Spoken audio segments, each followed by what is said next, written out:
you guys want to take a couple deep breaths with me? And so we're all present here in this moment, this time. And just know that even though we're doing something fun talking about cryptids, we are really raising the consciousness of the world, talking about things that need to be talked about, growing and learning together, becoming one, sharing valuable information with each other. And know that it doesn't just stay within our minds, but permeates throughout the universe, all around our world, and help us these conversations to be easier for others who are willing to wake up and be here now and take back this planet that we've been gifted. Hi, and welcome to another Mystery School edition. Our topic tonight is cryptozoology. It is one of my all-time favorite subjects. I am absolutely thrilled to talk about it with you guys tonight. Something I have been totally enthralled with for as long as I remember, probably as a little kid I can remember. Being in school and talking about the Loch Ness Monster and Sasquatch and all the other things. And, they didn't really give too much other than these were fake things. I definitely wanted to talk about them more. And my whole life, I feel like I wanted to talk about these subjects that have been really taboo and almost laughable to some people, or even sometimes most people.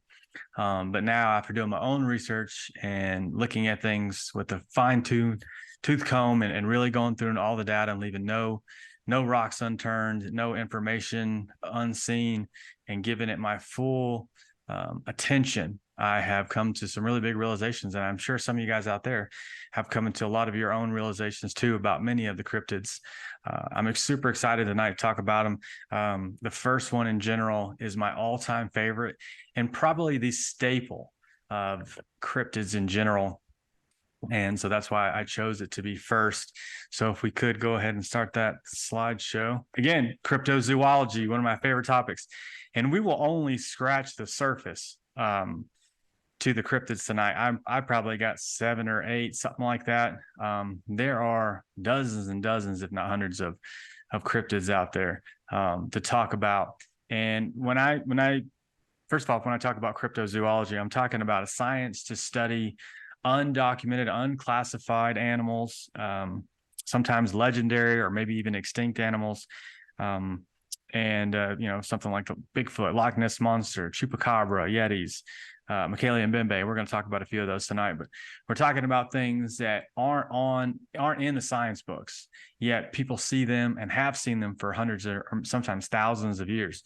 And I think it's due diligence that we need to do on these animals, just to give them a good, check it out. Let's see. If it's not real, totally fine. That's totally fine. But if it is real, then it means something really big. And we need to open our minds to everything is not everything that we've been taught in school, everything that's in a couple of science books that you've read in middle school and high school, but that the universe is more spectacular. It's more incredible than each of us can possibly imagine. And that is super exciting to me. So first and foremost, number one to me is the Sasquatch, by far, probably, like I said, again, the staple of the cryptozoology and cryptids. It is something that has been seen all over the world for as long as humans have been on this planet, I'm sure. And it's something that I think is really important to dive into, to understand what is it and not just totally dismiss it and laugh it off.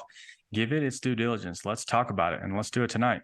So in native cultures, they have totem poles with these gorilla type beings on them. They're plain as day. And this is in British Columbia, the Vancouver Island. I've stood right here in front of this picture and this totem pole. This is probably basically what they would account as a mother holding her child, and pretty cool. I mean, there have been people who have seen, Sasquatches that have their children on their backs or on their fronts, and then they go up to a tree, and then that little baby jumps up on the tree and runs around in the tree like a monkey. The big ones don't seem to do that anymore. They're too big to be up in those trees, but the babies definitely do, and there are definitely videos of that. There are experiences and stories people tell about that, and I think that's pretty incredible. Another one, they have actual masks that are Sasquatches, and this one's pretty cool because he's kind of looks like he's making that whoop sound with his mouth.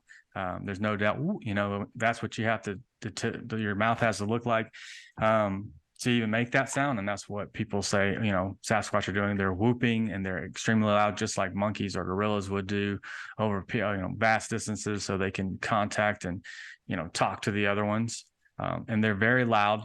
They can, Sasquatches have been documented making vocalizations that are higher than the average person can make, lower than the average person can make, and simultaneously making high and low sounds at the same time, which I think is absolutely incredible. There's no human beings that can do things like that. And so their vocal range is much higher than ours. And they even have, Native Americans even have, paintings and drawings in caves of what is obviously not human. This one right here, you can tell it's much thicker and broader at the waist. It looks like it has lines on it, like it has hair. And these are definitely different. There are people in this picture, but it's definitely different from people. And it's pretty obvious that, they're drawing things that they saw, that they know about, that they want to make people aware of. And Native Americans are even carving heads, monkey type heads and gorilla type heads. And one thing about North America is we don't have any monkeys. We don't have any gorillas. Interesting fact, though, if the Pacific Northwest, which is basically a rainforest, if it doesn't harbor Sasquatch, it's the only rainforest in the world that doesn't harbor its own natural primate. So it just makes sense that there should be, primates like that in the wilderness up there. But all over the world, we have these incredible stories, not just in America, but everywhere. Pretty much everywhere except for Antarctica. There's no cultures down there. But, the Yeti, let's go through the names. The Sasquatch, the Wood Booger, the Boogeyman, the Rougarou, the Yeti, the Urine, the Yowie, Orang Pendek, the Almas, the Snowmen. There are probably hundreds of names for Sasquatches around the world. Each little area that they're seeing, because it has its own language, its own culture, have different names. Just in Russia alone, there's several names besides Yeti for snowmen or, gorilla type upright walking hominids, which is probably more like Neanderthals, Cro-Magnon man, Paleolithic men. And that's basically, I believe, what we're talking about. If we want to get deep for a second, I think we're discussing natural occurring hominids that were organically growing on the planet, evolving on the planet. And in my own personal opinion, I believe that aliens from other planets, especially Nibiru and the Anunnaki, came down. They were mining their gold. They came in contact with, they needed help, and they came in contact with the natural current hominids that were on the planet. And they said, okay, well, let's mix our DNA with theirs and create Homo sapiens. And when they did, they can use those Homo sapiens to help them mine the gold and bring it back to their planet. And that's exactly what I think happened. That's exactly what I believe. And I feel like in my past lives, I've actually experienced. I believe that I was someone of the Sasquatch family, and I was caught, and they used my DNA to help create humans. Not that I was the only one. I think there was multiple ones. It just so happens that my partner's name is Lulu, and I always ask her, like, why do you have that nickname? Your name is not even anywhere close to that. And she says, I don't know. My parents call me that. My family calls me that. Best friends, and it's just something that's very very prevalent in everybody she knows, especially people she grew up with, but nobody has any reason why. So I've done a lot of studying on the Sumerian tablets and legends, and one day I saw a video come up and I had to watch it, and it was explaining that very fact that they did take these hominids and mix their DNA, but once they mixed the DNA, they had to put that being into a woman to be birthed.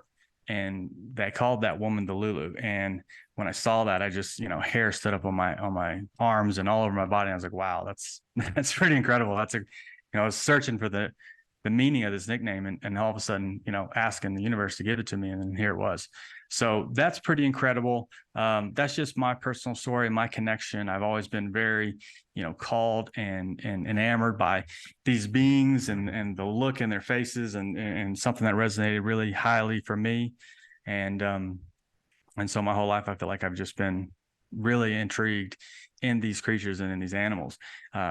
And because they're animals and we're animals, and I would say they're the wild people and we're the domesticated people. They're the wild, naturally occurring organic humans, and we always want to be organic and clean and natural. And these are those kind of people. These people, they don't care about your religion or your light beer or your politics. They care about each other, taking care of each other, and that's their main priority. I do believe is taking care of everybody in the tribe, everybody in the family, and everybody has different roles and things they do for their own survival. And that's what's going on. And there are males, there are females, there's babies, there's whole populations, there's white ones and orange ones and black ones, different colors, different sizes, in different locations. They have some that are much bigger, and then some are smaller. Like earlier when I was talking about the orang panda, is much smaller, 3 foot tall, but still muscular and gorilla-like, walking upright and having superior information or superior computing skills. I mean, they're just incredibly smart, intelligent, and connected to nature, to the universe, and probably on average much more connected than we are. They even have elongated skulls, and probably harbor a much larger brain than the average human. I mean, the Neanderthals definitely had a much larger brain than the average human does now. To say that caveman or Neanderthals were not as intelligent as we were is just, it's baloney. There's nothing that really could support that. I mean, just because they don't drive around in cars and have tall buildings, that doesn't mean they're not, intelligent. And I mean, if that's our marker for intelligence, it's almost a cancerous one, because it means the bigger the buildings, the bigger the houses, the bigger the cars, then the more intelligent and more smarter and more civilized. But that just can't be true. It has to be people who are much more connected to nature, much more connected to Mother Earth, and that have a much more higher understanding of the universe. And I definitely believe that. And these animals are built to be in the woods. They're built to walk in that rough terrain and have that hair on their bodies. And we've been disconnected, and it's hard for us to believe in the wild people when we are so domesticated. And we're so domesticated, we live on concrete, and we don't really go out in the woods for long periods of time, where we have to bring lots of stuff with us to get there. And to live in that environment for a long time, where these animals are just living completely off the land. They're not, for the most part, it looks like they're not using any fires, and they're not leaving any traces of themselves, typically, other than footprints. And I mean, that seems to be a hard concept for many people to understand, is that they can only leave footprints. They don't leave trash and garbage and, tents and pole. I mean, they're literally just so connected to the planet that they don't even need those things, just like a very organic, natural animal, wild animal that would be. So these, to me, are wild people, but that doesn't mean, like I said, less. They're wild and free and more connected than we are. And I think that's really inspiring, to be more like them, to be more connected to each other, not care about these other things that many of us usually seem to be caring about. But it's funny, because if they're the wild people and we are, these domesticated, altered humans, then we've done exactly to the nature what was done to us. And we've taken wolves and created dogs. We've taken wild cats and created domesticated cats. And we're domesticating animals instead of them being wild and free, just like exactly what's been done to us, we're doing to the animals. And not only that, we're taking wild animals and putting them in zoos and cages, and so we can look at them and check them out. But a lot of times people don't believe in Sasquatch because you can't go see it at a zoo. But there are a lot of stories of people catching them, people having in carnivals, and I'll talk about some of those a little bit later. But there are stories of them being caught and not say domesticated, but definitely at least captured and kept for some periods of time. One of those stories is in Georgia, the country near Russia, where they did catch a female Sasquatch. They put her in a hole. They left her in there, until she basically gave up her wildness, and then they kept her in a cage. I do know that they eventually would give her wine to drink, and she would drink so much wine that she would get drunk. And then some of the neighboring village people would go in there, and guys would actually supposedly have sex with her, and she would have children and she would take those children down to the river and get them in the river. It was so cold, it usually killed them. So eventually they would take those babies from her before she did that. And she did birth several babies, and some of these people were bigger, hairier. And there's record of these people actually, and somebody going in and doing DNA testing and showing that they did have Neanderthal DNA in them, which a small portion of humans definitely do. That's an obvious thing that Neanderthals and Homo sapiens have, had sex and created offspring. And like I said, a portion of Homo sapiens do have DNA of Neanderthals in them. So, and the people that they tested definitely had that.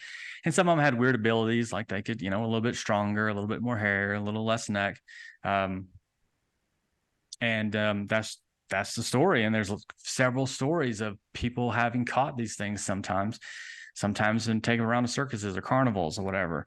And so it's not, somebody says, we've never seen one, we never caught one. Maybe you've never seen one. Maybe you never heard a story, but there are hundreds of stories throughout the ages of people seeing them, documented, people from Daniel Boone to people nowadays. And you just can't cut it off and say, well, I've never seen it, so it's not real, or I never seen one in the zoo. Just because you haven't seen something in the zoo doesn't mean that it doesn't exist. But definitely these incredible beings are all around the globe and usually covered in hair. They're bigger bones that harbors the bigger muscles for them. So even, a 5 or 6 or 7 foot tall Sasquatch, and, we have people that tall, but these things are going to be much stronger than any person because their bones are stronger and more dense. And that way they are able to be stronger as well and harbor large muscles. And again, they're walking around the forest all day. They're not sitting on their couch, and, they're exercising and they're moving around, and they're probably walking vast distances all the time. Here's a picture of that orang panda I was talking about earlier, Indonesia, 3 foot tall. Sometimes they do see them in trees, but definitely usually more in groups when we see these guys. And they're pretty, they're just smaller Sasquatch type of people. They definitely live in the woods and, very organic, very natural, no fires or anything like that. And they are, supernatural in some aspects. And that's what we're talking about. We're talking about animals that are supernatural. They are beyond what we can do. And we think, we're so advanced and we're so evolved and we can do all these things and we understand so much. But I really believe if, let's say half of people believe it and half of people don't believe in these animals, all of their people believe in us. They know that we exist. And that's probably one of the first things that they're told is there's humans out there. We want you to see them. We want you to interact with them. They watch us, but they rarely let us see them, like ninjas. They're just in the brush and they can move in and out so quickly and so fast and so quietly. And they have incredible abilities. For what I've read and the things that I've studied, I do believe that they can mimic any animal in the forest. And again, I think they're supernatural, interdimensional. They can move from dimension to dimension. There's sometimes people say they shoot at them and they just disappear in a flash of light and they're gone, but they are physical. And they do leave a trace. One of the biggest things that they leave is footprints. And a cool thing about footprints is whether it's a human or a gorilla or an ape, we all have dermal ridges. It's the same thing as your fingerprint, the little ridges on your fingerprint that make you unique. But everybody has similar, all Homo sapiens have similar to classify you as a Homo sapien, as opposed to, chimpanzees or gorillas have dermal ridges on their fingerprints as well. But they have some that show that they're chimpanzees, that show that they're gorillas, while we have ones that are only associated with humans, but each one is different. Same thing with your feet. You have dermal ridges on your feet, and their dermal ridges are different than Homo sapien dermal ridges. And one of the things that's cool, you see these toes on here in this picture, is that the toes are really spread out. This seems to happen a lot, even for Homo sapiens. Walk around the woods without shoes on all day, your toes will spread out like that. And so it's just one of the things, like if somebody's going around putting footprints in there, how are they getting dermal ridges on there that show animals that have prints on them that should not be something that someone could just make up? And then in Neanderthal caves, they have footprints of this is, Neanderthal paintings and stuff on there. And of course, then they have these footprints, and they look like Sasquatch footprints. They look like flat feet, wider toes, and they don't look Homo sapien like. They look much flatter.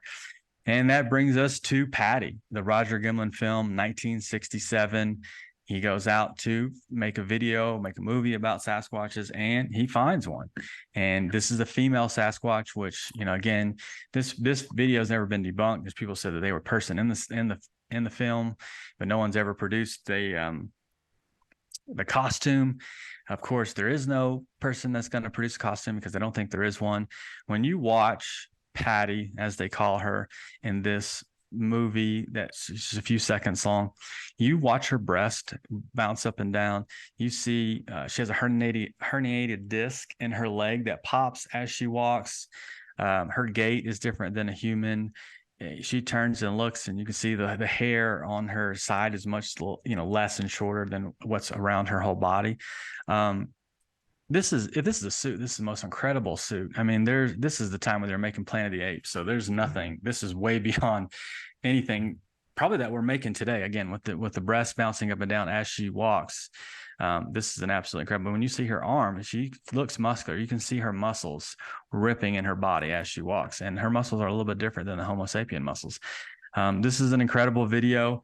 It's probably one of the best of all time. It's incredible that he got it in 67 and as good as he did. And I think we need to look at this with fresh eyes and not be so skeptical. I'm not saying look at everything and be like, oh, that definitely is one. We shouldn't look at anything so skeptical that we can't see the truth either. Look at it for what it is, look at it for what it's worth, and keep going, and don't stop there, and connect the dots. But this is one of the best ones.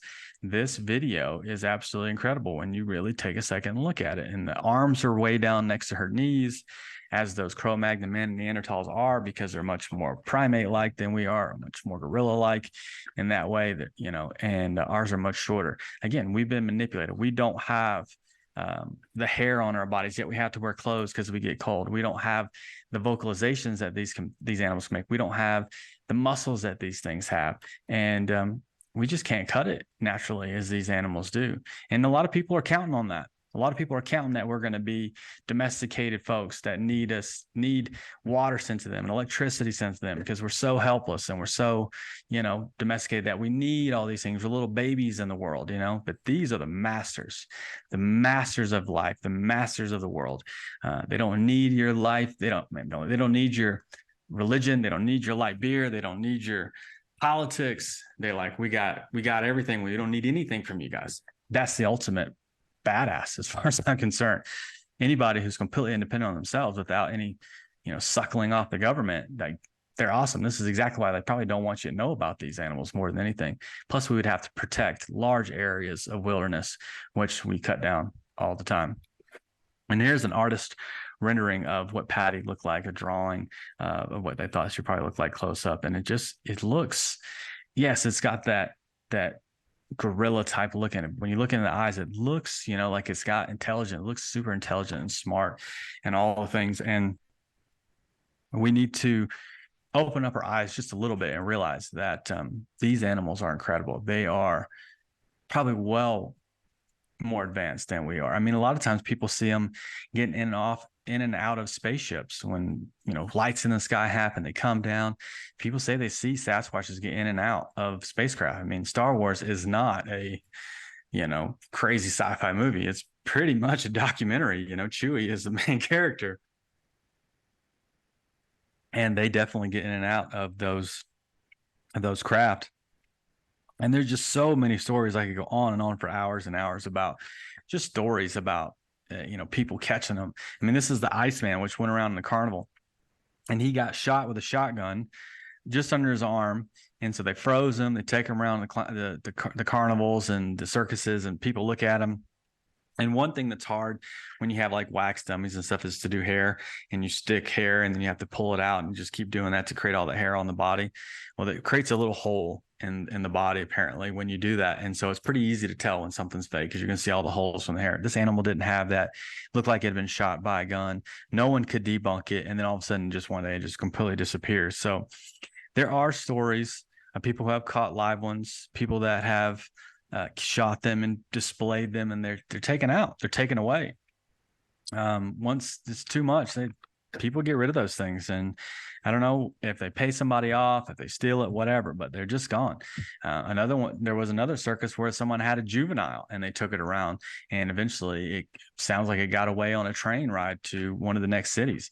And that to me is just, wild that somebody had a juvenile Sasquatch taken around from circuses. And back in like Barnum and Bailey's day, right, in the circuses and stuff, they loved that unique, raw, weird stuff. And so that's the things that they displayed. And that's what got people excited to come check them out. And so that was one of the things that, places and events like that definitely loved. And so this is a picture of what I consider probably to be some of the best modern day pictures. Todd Standing, Canada. He takes pictures of Sasquatches, and he is in Canada right now trying to advocate for the protection of the species, which I think is great. I don't think anybody should be shooting or killing them or, doing anything to harm these animals. So I really look up to him and what he's doing. But he's a woodsman, man. He's out there and he's taking incredible pictures. And I do believe what he's taking is real. He gets scrutinized a lot, but I definitely think that what he's showing is real. And he's showing not just pictures, but real-time video images with these animals, and they're incredibly still, and so still to be still for like a long time. And you can just barely see them blink their eyes sometimes, but they're there. And that is the secret to being a wild animal. When you go out to the wild, animals can be super still and quiet. And that is their advantage. When they could be standing just 10, 20 feet in front of you and you can't even see them. I've seen bighorn sheep like that up in the mountains, deer, elk, and it's like sometimes when they're in their element and they're quiet and you can't even tell that they're there. And that is, I think, one of the things that they do. They can almost become literally the environment. That one of my favorite sayings and quotes is, when you stare into the abyss and eventually you realize the abyss stares back, they're staring at you they're there and they're watching and they're literally becoming like their environment. And I think this is a juvenile one. I think this is just a juvenile. You can see the black eyes. It's nocturnal. They usually come out at night. This is obviously a daytime picture, but they're mostly out at night and they have black eyes. Except usually at night, people say they see red glowing eyes, and they have eye shine. So with us, we have to shine a flashlight on ours or any other animal to get those lights, or kind of red eyes that come out. Sasquatch is like two lit lanterns for eyeballs when they're looking around at night. And I do believe that's because even, in the Bible says Christ would come back with red glowing eyes. And I think for the most part, these animals live in the Christ consciousness. They're very advanced and they're able to see in the dark as well, or better than we can see during the daytime. And that fire, that light that's in their eyes, is their fire is built up. Their passion, their compassion, their love, their fire in their bodies is built up such a high level and such a pure level that they can literally use that as a supernatural power to be able to see in the dark. Again, better than I think that we can see during the daytime. And so when you look at pictures like this, you're like, wow, man, if that is fake, that is a super incredible picture. Here's one of what's called the swamp ape in Florida, where a woman had reported seeing this animal doing things to her house, and finally gets a good picture of it. They see the eyes shining out there. It's almost got this like really sinister grin on there, looking. But the swamp apes are a little bit smaller. They're usually 5 to 6 feet, longer hair, smell terrible. They're not the big ones that we see in other places. Again, different places have different sizes, different environments that they like, that they enjoy. The swamp ape is definitely a smaller cryptid. And then here's a trail cam of what looks like a Sasquatch bending over to pick something up. Again, you can see the kind of thinness of the hair in certain places. And if it's a suit, it's a really good suit. It's a great suit. When you can see the thin hair and, and see some of the muscles and things like that. And in the Bible, there have been many, many instances of hairy men, giant monsters that have been in those stories and all kinds of other cultures around the world. It is something that is in almost every culture that we see. Again, there are certain places where things are not seen, like Hawaii. Nobody ever sees a Sasquatch in Hawaii.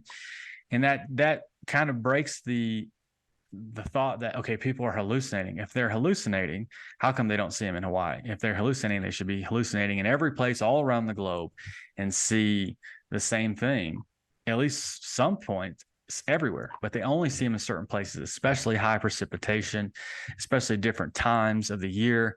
I believe kind of October to March is our best time to see a Sasquatch, because that's when things are really cold. They're probably down a little bit in elevation to find food. And as opposed to in the summertime, they're much higher and we're not up there. So there shouldn't be coincidences like that, or just findings of certain data that consistently happens across the board for sightings. If it's just something that's fake, then there should be just random data everywhere. But everywhere we look, it's just data that says, precipitation, times of the month. I mean, it's just times of the year. Sorry. Well, we're going to see these things more often than not. And again, the Yeti is one, and different environments. Some like some of the ones live up in colder environments have longer hair than some of the ones in America, but always similar. Big muscles, hairy animals, and they're just. And people say, besides dermal ridges and stuff, is there DNA evidence? Heck yeah, there's DNA evidence. There's literally hair and scat that's been found, that's been analyzed, DNA evidence that comes back with a primate that's not human, that's not any gorilla or anything on the planet. There's literally DNA evidence suggests that there's an unclassified animal. 100%. We were to take it to court today and say, here's DNA evidence of an animal that's not classified. Someone saw a Sasquatch before this. They saw him run into this tree. This is the hair off that tree. You'd have to say 100%, like, that's it. Case closed. It's over. There's literally DNA evidence. There's vocalizations of that are done that can't be done by any other animal. And there's just so many stories. We just have to get over, I haven't seen it, so I can't believe it. I mean, believing is seeing, not the other way around. You have to really look at the information and ask the universe to give you the breadcrumbs to line up. Give me the truth, whatever it is. But I can promise you, there are much more incredible things going on this planet than anybody's ever told us, much more.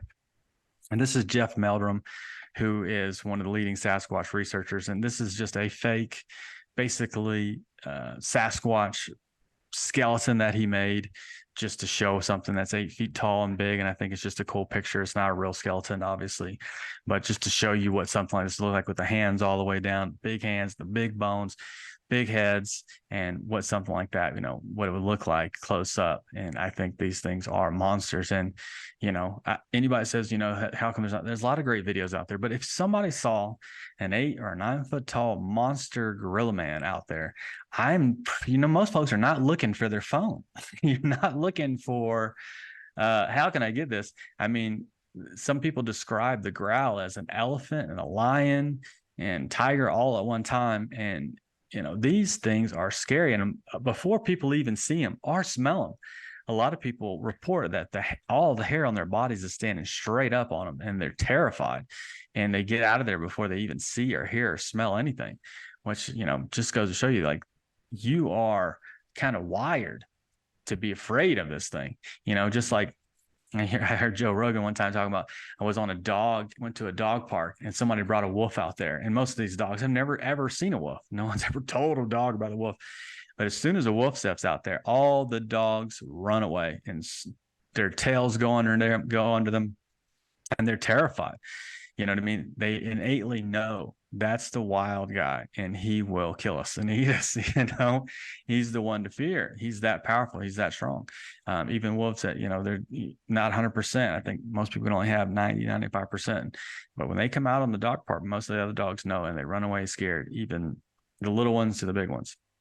And here's just some AI renderings of Sasquatch people I thought were cool to share, walking through the woods with those big arms, big legs, big chest. And, it's cool because a lot of them, people do say they look ape-like, they look monkey-like. But to be honest, there are a lot of people who say there are some that looked more as human as they could look, that they were, really human-like. They had really human-like faces. And that's definitely the thing that people notice, is that some look more ape-like, some look more human-like, some have a little bit more longer hair, some have less hair.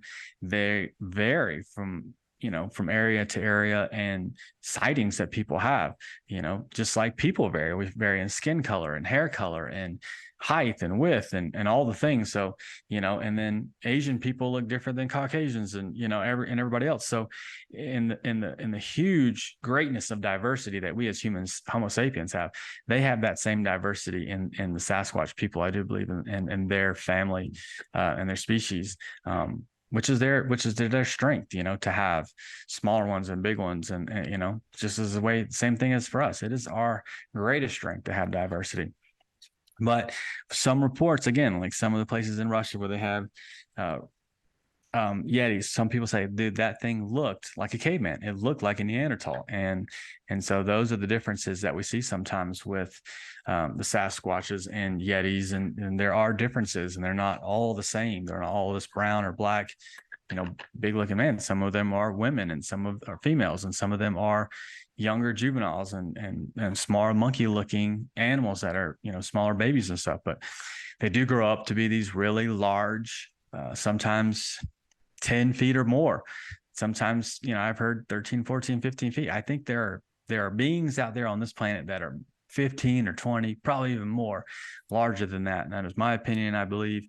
But I do believe there are some high dimensional beings that are very humongous on this planet. And, people have seen some that are 10 feet plus, and reports of huge wild men. But again, just because they're wild people doesn't mean that they are any less intelligent. I think they're much more intelligent, much more connected. There's a lot of evidence to support these guys and females. And, it's one of the most incredible things. And if we can just open our mind to this mystery alone, it helps you realize. The reason I use this one as much for the information is because there is so much good information: DNA evidence, dermal ridges, the vocalizations, the places that they make, the pictures, the videos, the legends, the stories. There's so much good evidence on this one. It helps to see the other ones that don't have as good evidence, that they can be real too. If there's 8, 9, 10 feet tall hominids on this planet, that's incredible. People are always saying, I wonder if we're alone in this universe. Dude, we're not alone on this planet. There's a lot of things, a lot of crazy things. We'll get into some more. But anyway, Sasquatch is the guardian of the forest, can mimic all the animals. He's, incredibly in tune, and I believe the animals love him. And, they do eat other animals, of course, but not more than they need, just in balance with nature. And they are super spiritually connected, interdimensional type beings that are far beyond what we can do. Well, we can do those things. We just don't, most of us don't believe it. We don't know it. I think there are human beings on this planet that are interdimensional and magical and can do much more than what you've been told is possible. So that's the first one. I wanted to just let you guys know, the cryptid, one of my favorite ones, Sasquatch people. It's incredibly amazing. And, the reason why I use it is because there's so much good evidence. So we can go to something like this, the next one, the mermaid, sirens, and know that if the Sasquatch people are real and there's so much good evidence, there's not as much good evidence on a mermaid, but certainly I do believe that mermaids do exist. And there are cave drawings. Probably most of us have seen that. I think it's a mockumentary on Animal Planet, one of the biggest things I've ever showed, the most views, and they say it's fake, and that's totally fine. But there are some good information on there where there are cave drawings of mermaids around the world. And I think that's something to take for what it's worth, that why would somebody spend so much time drawing these things if it wasn't real? Why would there be so many legends around the world? I mean, mermaids date back to ancient Babylon. Deities like Onanus and Triton, and Hindus worship mermaid goddesses, and natives, famous explorers like Henry Hudson have all reported seeing mermaids. And that is pretty cool. I mean, the Philistines and other people in the Bible worship the Dagon, the half man, half fish guy, and there's just so much good information on these creatures that explorers and people have seen them for long periods of time. And for us to just dismiss it and say, oh no, that's just not real, give it its due diligence, look it up, go look up some information, go look at all around the world, these incredible drawings and paintings, and people spending, their time to draw these things into, kind of leave a memory for us to remember. Hey, don't forget, guys. Don't forget, no matter what they do to us, don't forget the cryptids. Don't forget the wild people. Don't forget where you came from, who we really are, the magic inside of us, the power that we all possess. Don't forget that stuff, and people did put those things in painting and stuff, or hopefully, I think, for us to remember. And there's a lot of good information about it. In 1493, this guy Columbus saw 3 mermaids near Dominican Republic that he saw. I think that's an incredible story. And there was this one guy where was it? I got it written down somewhere, but I can't find it. Anyway, one guy who said he captured one, I believe, and it was in India, and he drew a picture similar to this one with the mermaid, a female mermaid with a long tail. It's said in his story that the mermaid then refused to eat, and after a couple of days, she died. I thought that was pretty cool, that even a wild animal, even if it's caught, I'm not gonna stay your pet. I'm not gonna live in your cage. I think that's pretty incredible. There have been, Dagon. That's the half man, half fish god from the Bible. Philistines and other people worshipped him. This picture was from Hawaii, in a guy there's a legend of a mermaid there. He sees it. He takes pictures of it. Over 10 other people in 1998 saw this mermaid, and all saw it, the same thing. He let people look at his pictures, and nobody could debunk it. Just a cool story, whether it's true or not. I mean, nobody could debunk his pictures. And one of the cool things about these mermaids is usually they're sometimes very attractive, sometimes they're not. Sometimes they seem to be really positive and beautiful, and sometimes they're not. And I think, that's fine. Good days and bad days. And if you're a wild animal that doesn't want to be seen, doesn't want to be caught, and somebody sees you, sometimes it's probably good to stir up a little fear in them. So they'll leave you alone. They'll stay their distance. I think the Sasquatch people do the same thing. Don't come in my land. Don't come in my territory. I'm gonna scare these people out. Don't try to bother me. And I'm in my living room, my place that I'm living. And I think sometimes these mermaids maybe do the same thing. Sometimes there are legends of certain ones that are more scary than others, and some that are more benevolent and nice and beautiful. Sometimes people say they see them, they look so beautiful, look more beautiful than any person that they could ever see.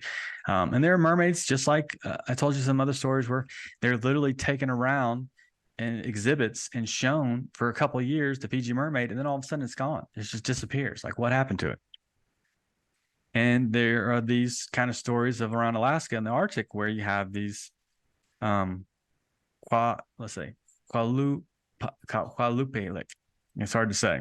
Qualupalic. I think that's how you say it. Anyway, this is a kind of a female 2-legged, one-tailed mermaid, which is a little different than some of the stories that we've heard before. But there are kind of 2-legged tailed mermaids, and she kind of has this bag, and they say if you get too close, kids get too close, she will take kids and eat them. And that's how she stays living forever, is eating kids. And so they tell the story to their kids to keep them away and keep them, aware, to be aware. And this is a story of people who see this thing today. Not too long, a couple of years ago, some guy and his girlfriend, he's out in the water off the coast of Alaska. He gets pulled under. His girlfriend sees a green tail and a green foot. And, he was like, I can't explain what pulled me under. So there are incredible stories today of animals and mermaids and mermen and things that do have feet and legs and tails that still at least live in the water and look drastically different from regular Homo sapiens. But yeah, I mean, they're doing incredible things. They're swimming and keeping up with dolphins, and they're turning into seals, and sometimes they turn into people, like the story of the Little Mermaid, where they actually do turn into people. And when they do turn to people, they do look so beautiful that, they're irresistible to some folks. People have even taken videos in cenotes of Mexico of mermaids swimming in the cenotes. And again, they're magical. Sometimes they're a little bit evilish. And again, they may be trying to scare people. Some people have claimed to catch them, and like I said, there are a lot of stories. So what I think is really important in talking about all this is there's no tangible evidence that you can show somebody. I mean, you can always say that video isn't real or that legend is just a story. But when you add them all up across the board from ancient Babylon to now, people are still seeing them today. What I believe is that people's imaginations were much more incredible and vast in the past. And as we become older, or as we come through the ages and we're more programmed and told what to think more and stay in the domesticated side of things and don't really see the wild part of our imagination and the depths of reality, we're scared to think that those things are real and just don't even give it any time of day to even really consider it. But there are incredible stories that have lasted throughout the ages and still today, and people are enamored with it because I think deep down in our subconscious, we know that those things are real. We absolutely know it. And that's why kids love it. They love stuff like that. They love magical creatures like unicorns and dinosaurs and all those kind of things. Upon looking at a unicorn, there are things that I did a little research on and I didn't know about unicorns. And really, honestly, for the most part, a lot of the legends talk about unicorns not being this big, beautiful stallion, white stallion, but different colors. Sometimes goat or, like a jackass type, smaller, goat beards, kind of long, almost like lion tails with little fuzz on the bottom of it. But, more goaty like, more small. And, not these big, beautiful stallions sometimes, but always, again, with the horn and, they symbolize purity and grace. And sometimes they have split hooves and goat beards. And they're always described as extremely wild woodland creatures. They are pure, and a lot of times they say they can only be captured by a virgin. And I think that necessarily means that somebody who has to have someone who's never had sex, but someone who's really pure in their mind and thoughts, someone who is a Christ or a Buddha or a Krishna who has mastered that and discipline and not, desiring people and lusting over people, that kind of purity I think they were talking about. But that's what they say, they can only be captured by a virgin. So a lot of the painting stuff that you see will be these beautiful young women that these things are sitting with. But they are, they're throughout history, just like every other story I'm telling you guys over and over again. And not only do they have legends, but one of the cool things is, people said if you got a horn, that was like a magic wand and it could purify poison water and it could heal sicknesses and it could do all these crazy things. And, different parts of the animal, if you'd eat them, could make you live forever and all these incredible stories. And I think that's quite a thing too, to say, if you got part of these animals, then these magical things would happen for you. And I think that's pretty cool part of the story is not just that there's stories, but like parts of the animal would do different things. So are they just making these things totally up, or is there some truth to these stories? And one of the things is in the Hebrew Bible, and people say there's no unicorns in the Bible. Not the word unicorn, but the word re'im is in the Hebrew Bible, and it's mentioned 9 times. And is translated as unicorn, sometimes rhino, but unicorn for sure. And it's best known that it really is something that is in those stories, but names have been changed. There's some things written in Greek and Hebrew and Aramaic. And so you can't just say, well, it's not in there. There are actually people that say that, yes, Reem is a unicorn name and it is in the Bible.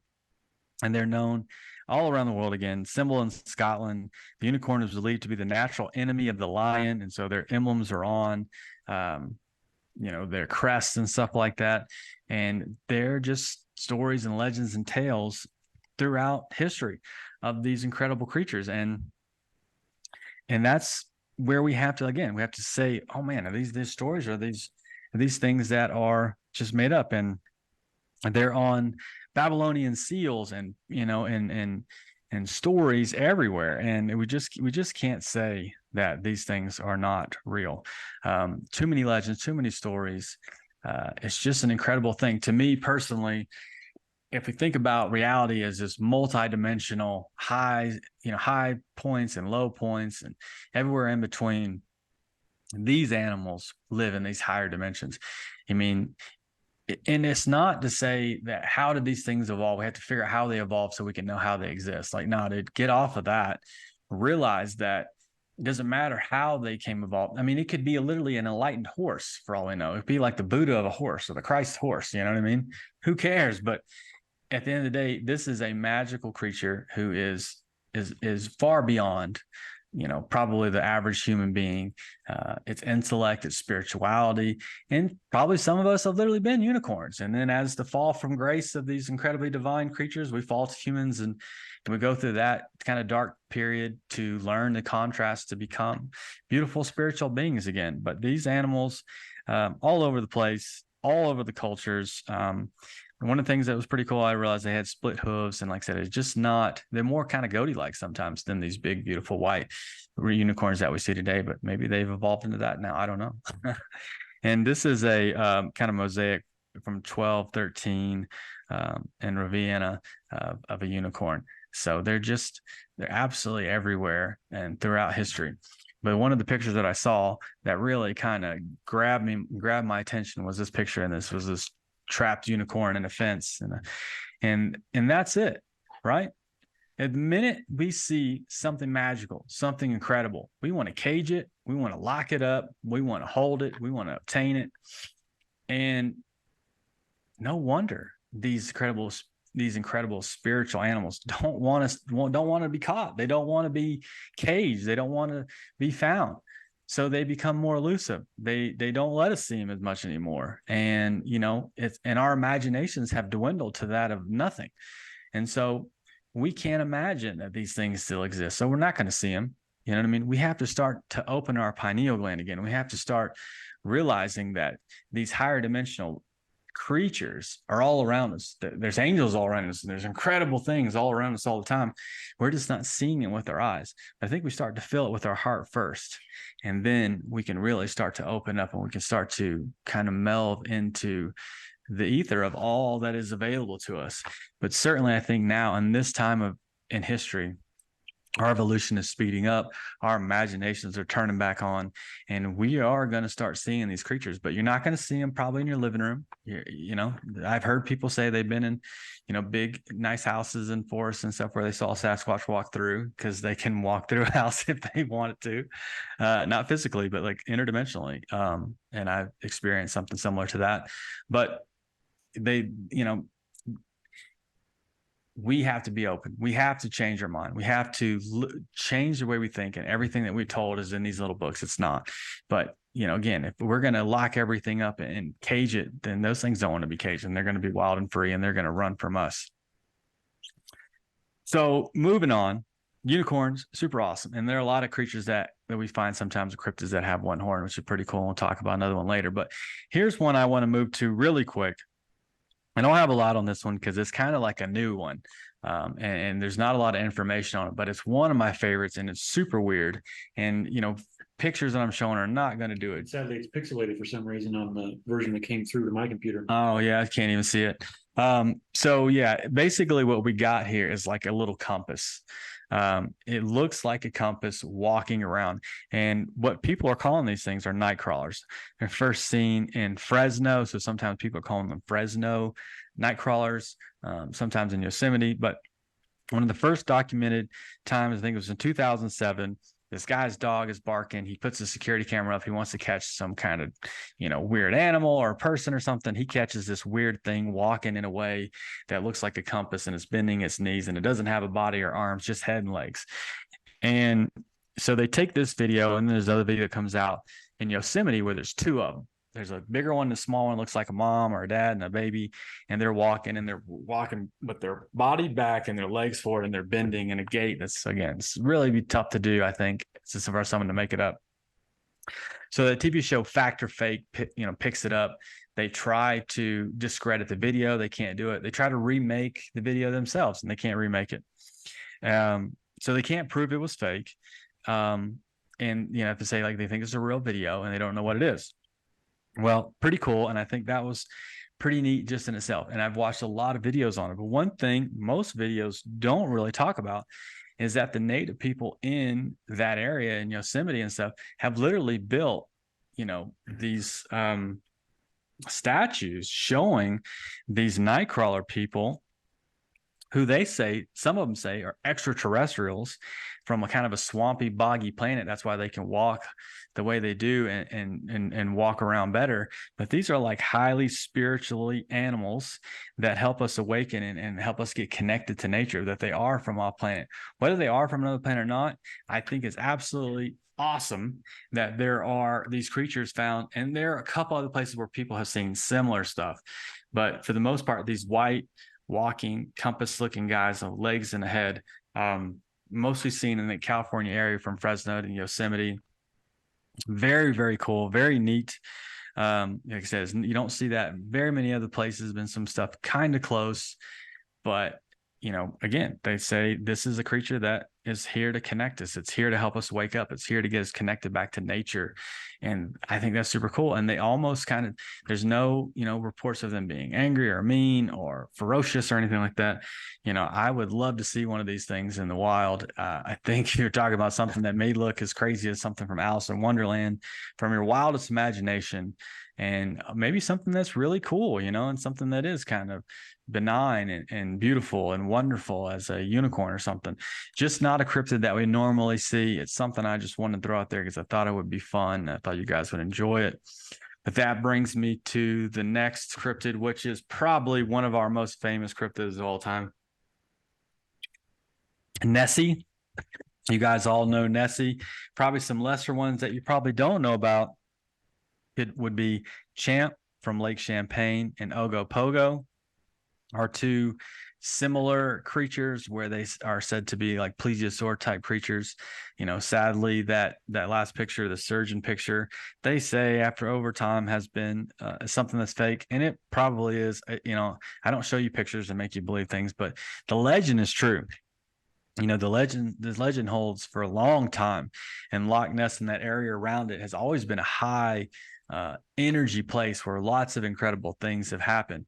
And I think that's something to know, is a lot of times we see these cryptids in places that are high, significant, kind of holy places or holy ground, or vortex places, and the things are a little bit easier to pop in and out of. And that's one of the things I do believe is, I don't believe personally that there is a family of plesiosaurs that have survived for millions of years. I do believe actually that in the inner earth, the dinosaurs are very prevalent, and they come in and out of cave systems and stuff, and vortexes and portals, and that's why sometimes we don't see them for very long periods of time. You see them, few people see them, and then they're gone. They dematerialize. Maybe they don't belong here. They don't want to be here. They don't want to be seen, and they go back to where they came from, either through portals or dematerializing. Just like if someone was to go through the Bermuda Triangle, I think if people disappear in there, they go to a time and a place that they're not supposed to exist, and they dematerialize. And then I know it sounds kind of sucks, but you die, you're reborn, you do something over, you learn something, whatever. It's just an experience. Keep going. Don't get stuck on the death part. Death is birth. So anyways, I don't believe that there's a family of plesiosaurs out there that live in these areas in Lake Champlain and Loch Ness. I believe that they do come through portals and inner earth sometimes, and they're here for a short amount of time.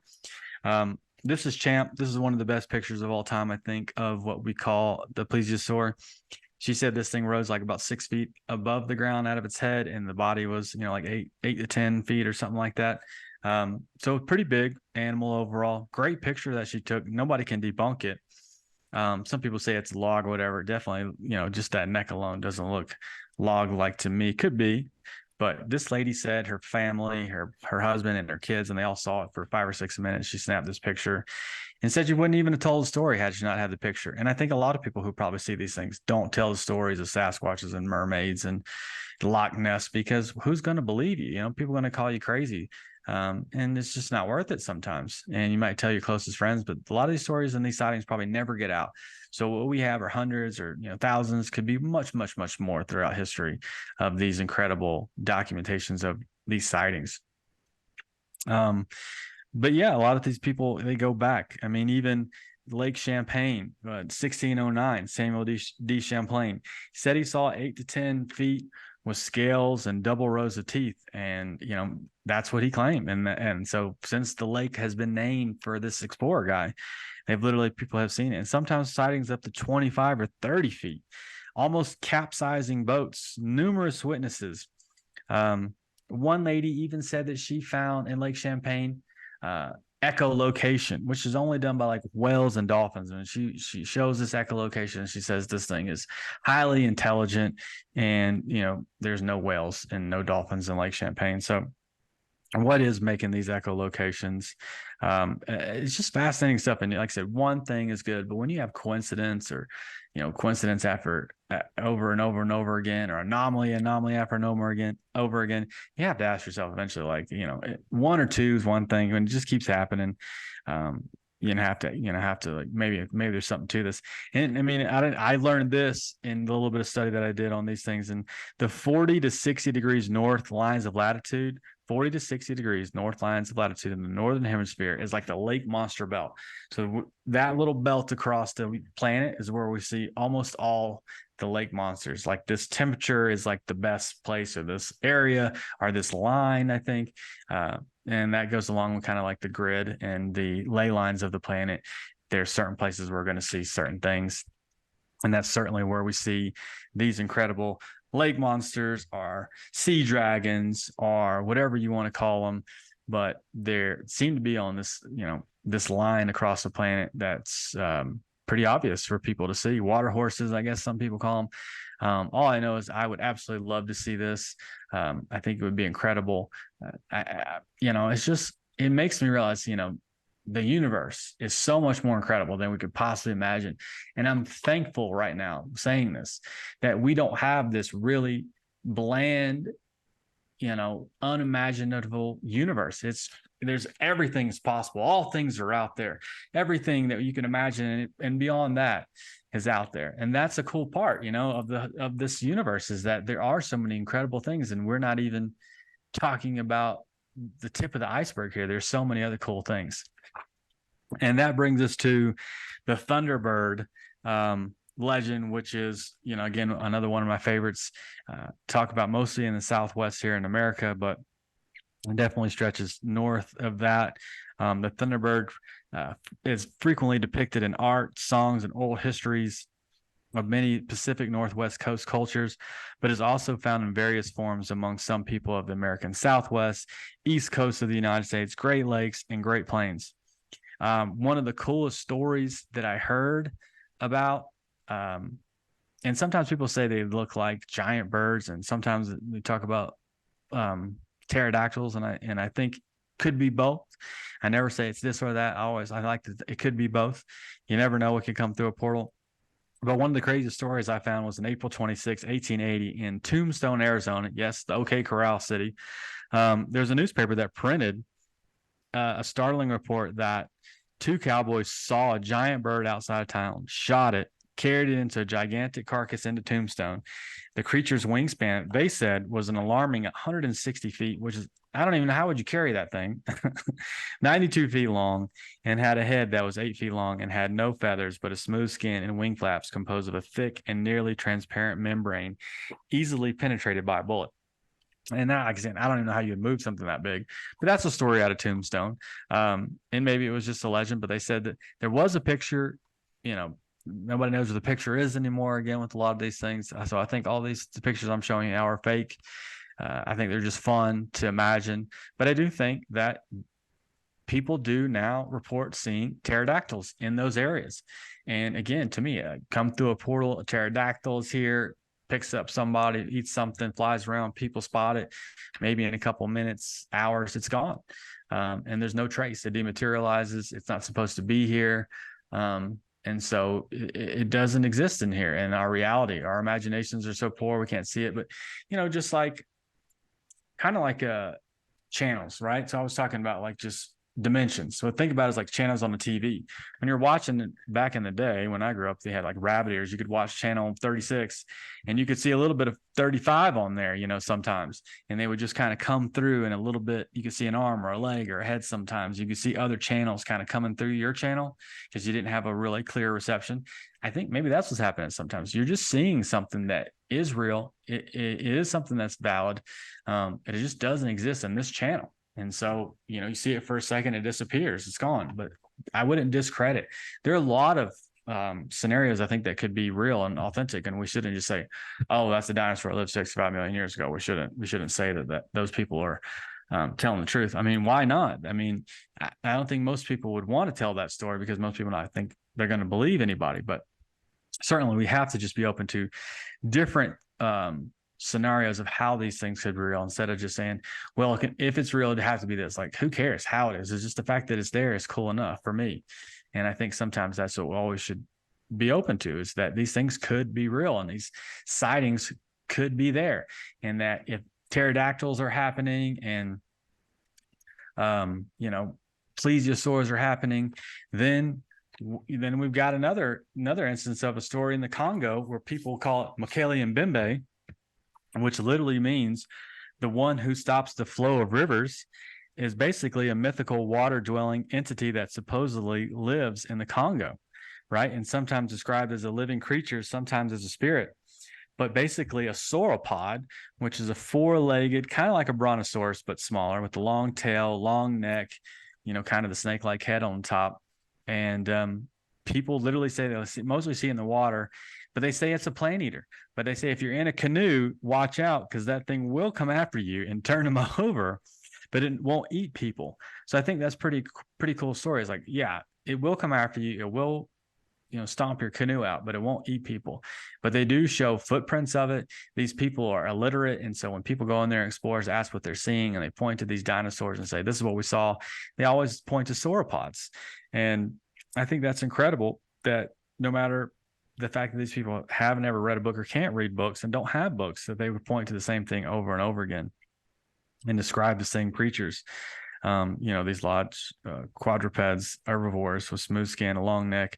And then a lot of times people say they see a tooth on it, like it has like a horn, like a single horn or a tooth on the end of its head, which is something that they say they see a lot of. And I think that in itself is pretty incredible as well. That the same things are seen by people who don't know each other, but in the same kind of stories. And again, maybe it comes out of a cave, maybe there's portals, but the fact that certain things, they don't see, this, and then all of a sudden see a T-Rex or see a pterodactyl. They see this thing over and over again. So I think there's a lot of credit to that when you see that people say they see the same things over again for long periods of time. So that brings us to the fact that there are dinosaurs literally that are seen on our planet regularly. And, we have to be open to how is this possible? And I just don't think that the story of 65 million years ago was the last dinosaurs here. That's it. Because the fact is that there are stories and pictures of dinosaurs all over the place. And Angkor Wat, there's a Stegosaurus on one of the temples there. Even in the Bible, it literally talks about behemoths, and people say, well, the dinosaurs are in the Bible. Well, they are, but the word dinosaur didn't come about so very recently. And so there was no word for dinosaur when the Bible was written, but it literally says behemoth, which means look now at behemoth, which I made along with you. He eats grass like an ox. See now his strength is in his hips and his power in his stomach muscles. He moves his tail like a cedar tree. I can't even barely read that one. So the sinews of his thighs are tightly knit.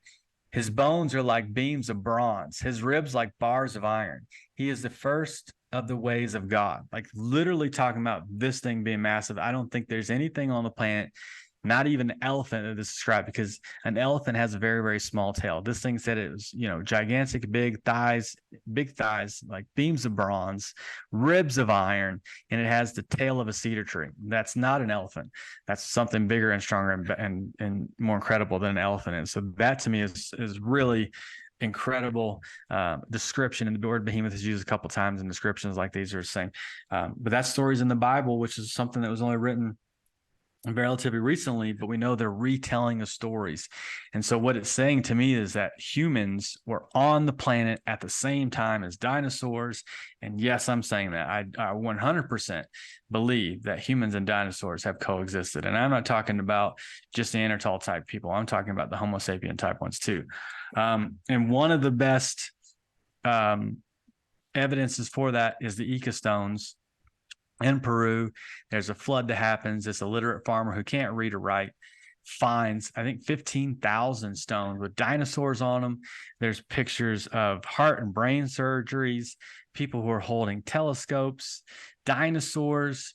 This one does kind of look like a hairy man. If you look at the guy in front of the dinosaur, it does look like a kind of a hairy man. This one is two guys attacking a dinosaur, which could be maybe a T-Rex or something like that, kind of a two-leg, small arms, standing upright dinosaur, but two guys, kind of fighting a dinosaur. Literally pictures of upright walking dinosaurs, brontosauruses, sauropods, stegosaurus, triceratops, all of them. And it's like, what? That's crazy. I mean, there's no telling how old these things are. You can't date rock. But the fact that there's these, I mean, I don't know how long it would take to carve one of these things. It looks like it would take you more than a day or so.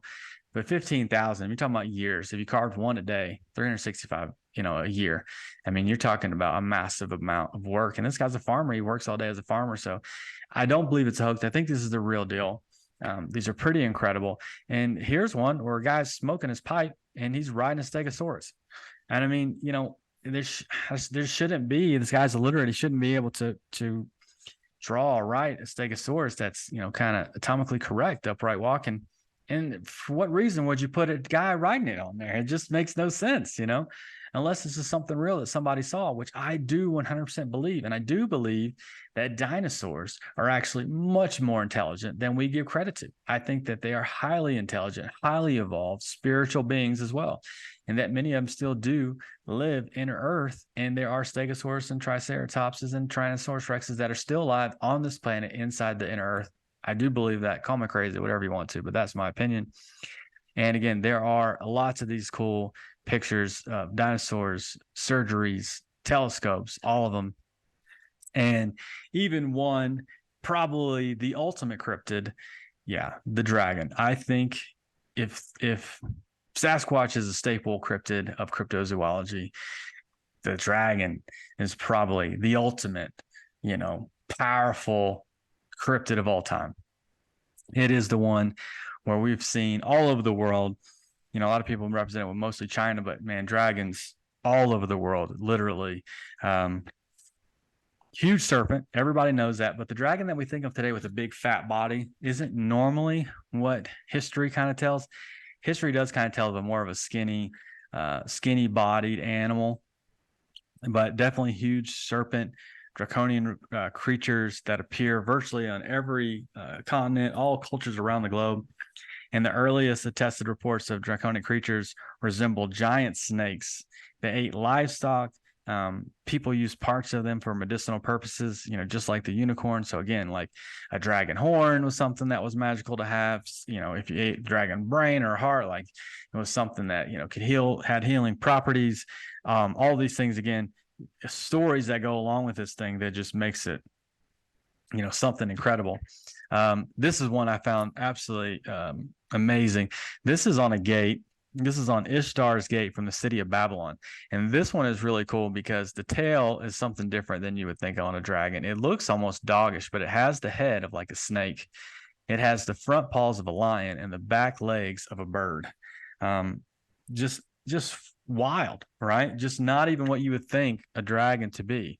And I think, again, some of it's kind of been washed throughout time, but the historical accounts suggest really wild and crazy looking creatures that almost always breathe fire and those kind of things, and sometimes fly around, but definitely just wild and crazy things. Even Marco Polo wrote of dragons. And again, a lot of these, I love the one with the eyes on them because it makes me feel like there's something, especially with the wings. Because when I went to Etowah Indian Mountains, the bird man who has wings on him has eyeballs in it. And, when we see DMT type artwork, we always see the eyeballs on them. So these things, again, are very highly attuned spiritual animals, that are, some may be negative, definitely negative, spoken about by negative ways, and some, more positive, kind of the yin and the yang of incredible creatures. But the dragon is something that is definitely talked about in all cultures.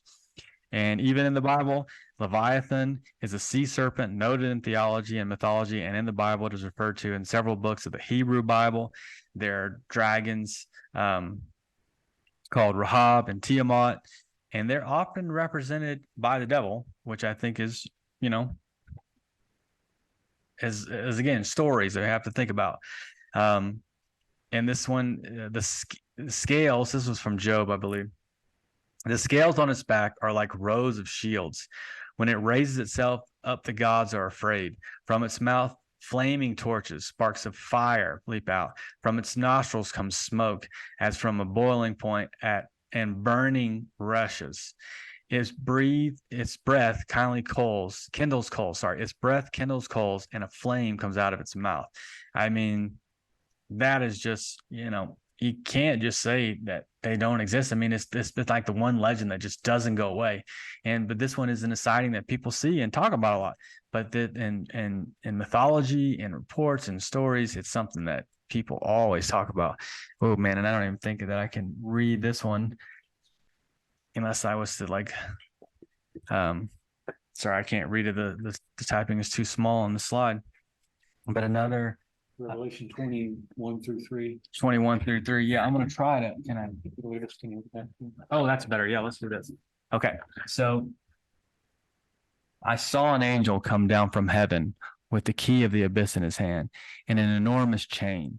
He overpowered the dragon, that primal serpent, which is the devil and Satan, and chained him up for 1,000 years. He hurled him down into the abyss and shut the entrance and sealed it over him. Revelations 21 through 3. And I just think this is quite incredible, metaphoric, that a reptilian type monster is the devil, right? And, for what we know about the Anunnaki and other stories, seem to be reptilian. And I think a lot of this is pointing to that. But it always talks about these dragons reappearing. And here again in Revelations. Then another sign appeared in heaven, and an enormous red dragon with 7 heads and 10 horns and 7 crowns on his heads. Revelations 12:3. And then another one. The great dragon was hurled down, that ancient serpent called the devil or Satan, who leads the whole world astray. He was hurled into the earth, and his angels with him. So, literally saying that this angels and the devil is like this reptilian dragon. I imagine a lot of these stories go back into shape-shifting people. And I didn't talk about vampires or werewolves, and we'll have to do that the next time. We'll probably have to do, like I said, a cryptozoology 2, 3, 4, 5, and 6 or beyond. But with these shapeshifters, the things that can turn into dragons, that can turn into werewolves, and we have to ask ourselves, these advanced beings that are shapeshifters, that can turn into other things, that can cloak themselves to look like humans, they can be other things, but these dragons are literally always kind of referred to as these devil type creatures sometimes. And like I said, sometimes they're benign, but that we're going to throw these reptilian type dragons into this abyss to have this 1,000 years of peace. That's what has to be done at the end times. So I'm saying, in my own personal opinion, shit's about to get crazy. You know what I mean? We're going to start, our imaginations and our pineal glands are about to blast wide open. And the interdimensional things that are happening that we're seeing already with the corruption and politics and everything, that's just the tip of the iceberg of what you're about to see. I think we're going to see more Sasquatches, unicorns, dinosaurs, dragons, and I think those things are coming. I think they're already here, and I think we're setting up for an incredible time on this planet to be really excited about. And we're in the middle of it, and cool, hallelujah! Like, I'm excited. What an incredible time to live. But on the benign side, one of the things that comes up is Quetzalcoatl, the feathered serpent, and Chichen Itza, and the Mayans talk about it, and that he even set up the whole civilization, but he was a man, kind of turned into the serpent. So again, when we become enlightened, when we become the Buddha, the Christian, the Christ, I mean, and you're going to fight, these battles of good and evil, whatever you want to call them, light and dark or whatever. I mean, it would seem that people could shapeshift in anything they want. And what would be cooler than to shapeshift into a dragon and, to kind of fight the final battles and these end time things that are happening. And, that's why dragons is so prevalent in our culture. And, everybody kind of has their own dragons, in their life. And to me, it's super important to make friends with that dragon that you have, and those things that are in your life. Kind of like Pete's dragon, he made friends with them, and it helped him, and it got him through certain things magically that other people couldn't get to because they hadn't met their dragon. They had befriended their own dragon. And so I believe that we live in an incredible time where we are about to see some incredible things. And, cryptozoology is not just a science to kind of classify things and make sure that people know that they're real. I mean, there may be no evidence to ever support the dragon exists or some of these other dinosaurs and stuff exists, or a unicorn. And that's great. There's nothing wrong with that. That doesn't mean they're not real. It doesn't mean that it's not something incredible. It doesn't mean that the universe isn't something that's incredible, that these things can exist in another way, in another dimension, in another channel that is bleeding through right now, because that's what's happening. We're having bleed throughs in our past life, things that we're remembering, cultures that we're remembering, things that we're attracted to. And it's because we lived different lifestyles, different lives, times, and different times and different epochs and eras. And so there are things that we're attracted to because of those lives that we lived in. And we live in an incredibly special one now, where all those lives can bleed through into now. We can know, we can understand, and we can become these very incredible people that we talk about, that we have made stories and cultures and religions and about. And that's all that story of us. It's a story of human beings. It's a story of each and every individual, for all of us to do that inner work and to become the very thing that we see and that we want to be like. And instead of wanting to cage the wild because we're not free ourselves, and we want to put things in zoos and think that that can't be real because they can't see in a zoo or it's not written in a book. Get out of that mindset. Free yourself from the domestication of human beings and become like the wild Sasquatch again, to free yourself from your religion, free yourself from your politics, to not be Democrat or Republican, to be none of those things, and to be completely a wild, dangerous human being again. Because the wilder you are, the more dangerous you are to society. When someone who doesn't need to be hooked up to the government, to the money, to the water, to the electricity, or you can freely walk around this planet and not need those things and be totally wild and free, that's the most dangerous person on the planet. And these are the wild creatures that don't need those things, but are now, I believe again, are showing back up for us to realize it. It's for us to see our own wild nature again. We've lost our imagination. We really have. We've lost it. And so we don't believe in these things, and we don't see these things anymore like we used to. But it's coming back. We've been in the winter of our imagination, but spring is coming. I think the veil is thinning, and it's time for us to unlearn all the things that we've been taught, and to give every subject, no matter what it is, its due diligence, to look at it, to research it, not to believe it, not to not believe it, but to look at everything and connect the dots, really get to the bottom of the mystery. The kingdom of heaven is a mystery, and those who know themselves shall find it. And we got to get deep down, not to this universe and to this world, but to ourselves. And who are we really? I'm a wild creature that's been domesticated in my mind and in my heart. And if I can only free myself from that, I've done this world and this universe a great justice by doing that to myself, as opposed to trying to change the world. No, I'm changing myself. I'm freeing myself. And by freeing myself, I help others free themselves. I am incredibly thankful for every single one of you guys that have joined tonight. I know it's gone a little longer than I want to, and I did a few, and we'll do some more another time. But I want each and every single one of you to find that wild within you, that wild human, that wild being that you are, that knows no bounds, that's completely free in your mind, body, and soul, and your spirit, that you are the most wild, beloved creature of the universe. The universe loves you beyond your wildest dreams, and you are more magical and more incredible than you've ever been told, you've ever been taught. And it's time to break our chains and break our programming of who we think we really are and become the wild creatures.